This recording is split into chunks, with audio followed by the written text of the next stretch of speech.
నమస్తే, welcome to రణక్షేత్రం. Andhra Pradesh రాజకీయాల్లో 2024 సార్వత్రిక ఎన్నికలు. ఎవరికి వారు గెలుపు ధీమాలు. పలు నియోజకవర్గాల్లో ఉత్కంఠ పోరు.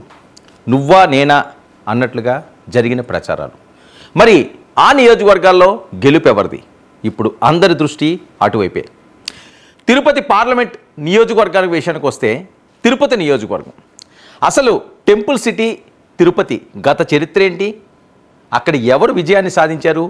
సామాజిక పరిస్థితులు ఏంటి? ఎవరి బలాబలాలు ఎలా ఉన్నాయి? ఈసారి బరిలో ఎవరున్నారు? ఓసారి పరిశీలిద్దాం.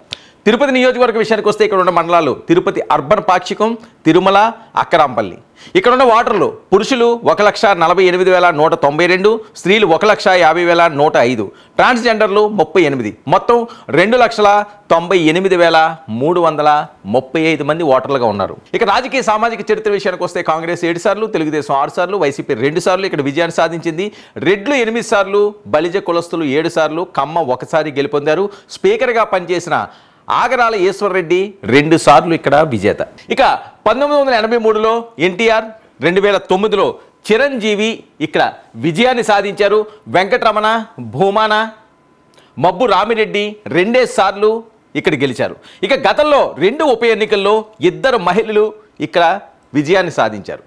ఇక సామాజిక ముఖ చిత్ర విషయానికి వస్తే బలిజ 16, ఎస్సీ 18, పల్లెరెడ్డి 11, రెడ్డి 9, యాదవ 6, ముస్లిం 6, ఇతర కులాలు 34% ఉన్నారు.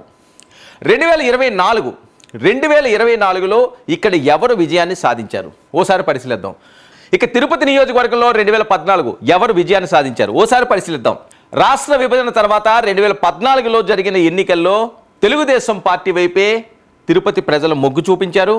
ఎం వెంకటరమణ తెలుగుదేశం పార్టీ నుంచి 99,313 ఓట్లు ఆయన సాధించగా, ఆయన ప్రత్యర్థి బోమన కరుణాకర్ రెడ్డి 57,774 ఓట్లు ఆయనకి పోలు కాగా, తెలుగుదేశం పార్టీ అభ్యర్థి వెంకటరమణ 41,539 ఓట్లతో విజయాన్ని సాధించారు. 2019లో ఏం జరిగింది?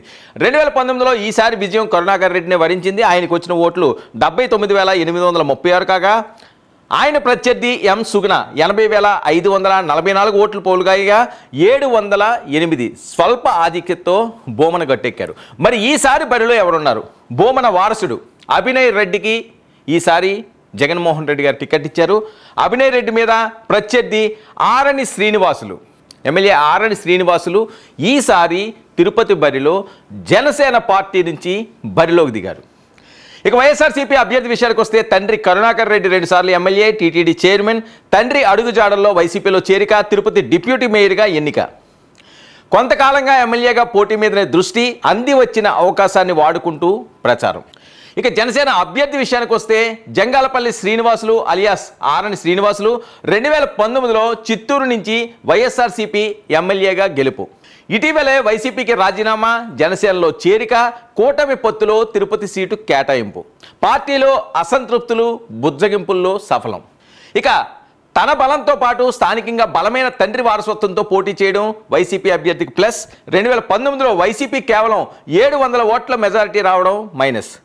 ఇక బలమైన బలిజ సామాజిక వర్గం జనసేన అభ్యర్థికి అండ, కొద్ది తేడాతో ఓడిన మాజీ ఎమ్మెల్యే సుగుణతో సహాయ కూటమి అండ కూడా జనసేన అభ్యర్థికి ప్లస్గా మారనుంది. మరి ఈ నేపథ్యంలో టెంపుల్ సిటీలో ఈసారి విజయం ఎవరిని వరించబోతుంది?